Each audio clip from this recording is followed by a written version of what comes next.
The world's most famous philosopher sits upright on a simple prison bed, muscular and dignified despite his 70 years of age.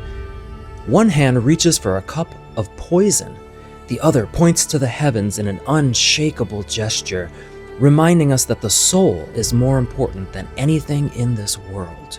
But this masterpiece painting of the last moments of Socrates before his execution isn't just about the beauty of the soul. It hides a fascinating and raw human love story of a beautiful young aristocrat who drove Socrates wild, and a sex scandal that brought Athens to its knees and ended with the destruction of one of the world's greatest empires. This is the most dangerous love story ever hidden in art. This epic painting hangs in the Metropolitan Museum of Art in New York City, and it's called The Death of Socrates. It was created in 1787 by Jacques-Louis David, just 2 years before the French Revolution and the toppling of another great empire. But how did a tragic love affair involving Socrates and a favorite pupil lead to the fall of Athens? Who was this young man whose beauty even Socrates couldn't resist? And why did David the painter choose this moment to paint on the eve of the French Revolution? Let's take a closer look at the painting itself, one of the best examples of neoclassical art anywhere in the world. Socrates sits at the center, bathed in dramatic side lighting that makes him glow against the dark prison walls. David painted a 70-year-old man with the physique of a Greek hero, broad shoulders, muscular arms, white robes draped like a toga. The prison bed, the stone arch in the background, everything archaeologically researched. And notice the symbolic details. Open shackles lie on the ground, spiritual freedom even as the body faces death. A lyre rests on the bed, the instrument of harmony and philosophy. And count the figures, 12 disciples plus Socrates. That makes 13, the same number as Christ and his apostles at the Last Supper. David is drawing a deliberate parallel, 2 teachers executed by the state for their beliefs. Or is it? The young man handing Socrates the cup can't even look. His face is turned away, tears streaming down his cheeks.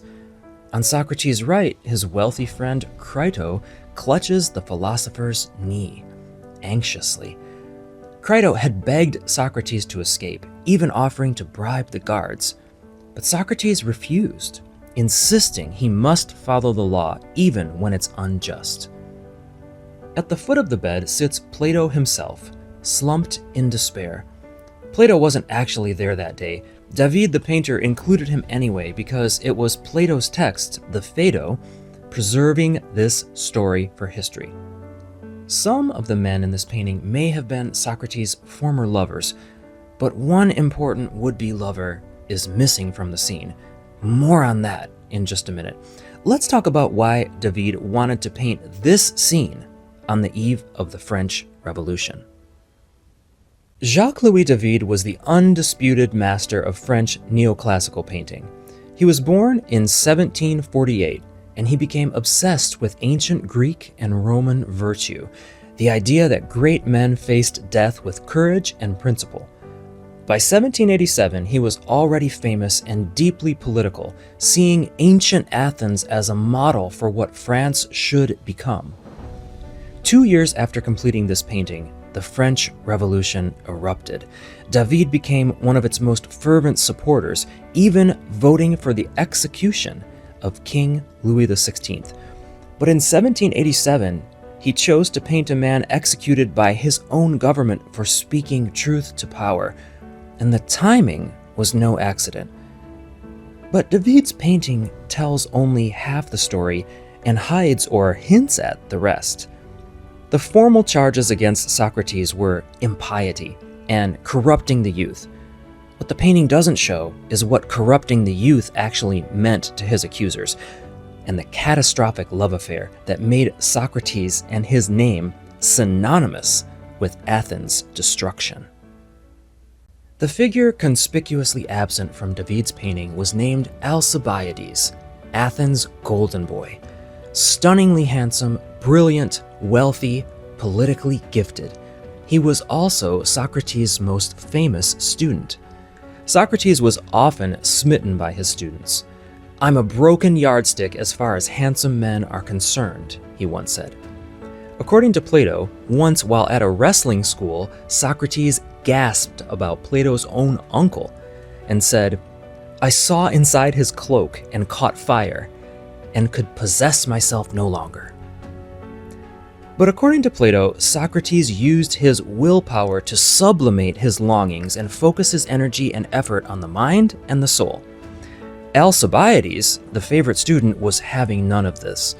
He wanted his great mentor to love him mind, soul, and body. Now, don't get me wrong, Alcibiades was known as a voracious lover of women. It's said that Socrates would have to almost literally pull him away from the courtesans. But he was also known to sleep with men who also found him irresistible. According to one Hellenistic philosopher named Bion, he drew away the husbands from their wives and the wives from their husbands. But Socrates seemed unattainable to Alcibiades, and that made the most desirable man in Athens even more determined. Once, when Alcibiades was about 20 years old and Socrates around 37, they were at a dinner banquet, and Alcibiades confessed his plan. "Believing that he had a serious affection for my youthful bloom, I supposed I had a wonderful piece of good luck, which gave me the chance of hearing all that Socrates knew by granting him my favors." He then invited Socrates to spend the night with him. Alcibiades later described what happened. "I threw my own coat around him and crept under his threadbare cloak, and there I lay during the whole night, having this wonderful and mysterious being by my side." But when morning came, Socrates had rejected Alcibiades completely. He simply turned to his side and slept. The most beautiful and most talented man in Athens had been scorned. Now, the ancient Greeks believed that erotic rejection doesn't end desire. It transforms it into something darker. They call it pothos, a yearning so intense it becomes destructive. Alcibiades remained obsessed, saying Socrates made him feel transported, completely possessed whenever he spoke. The rejection didn't diminish his captivation, it deepened it. By his mid-30s, Alcibiades had become Athens' most charismatic politician and military commander, using that same overwhelming charm that had failed on Socrates to seduce an entire city. Socrates genuinely loved Alcibiades, intellectually, philosophically. He saw this brilliant young man's potential, and he tried and tried to redirect his desires toward wisdom. But Alcibiades was driven by something else: excessive ego, uncontrollable passion for glory, perhaps rage that the one man immune to his beauty was the one man whose approval he craved the most.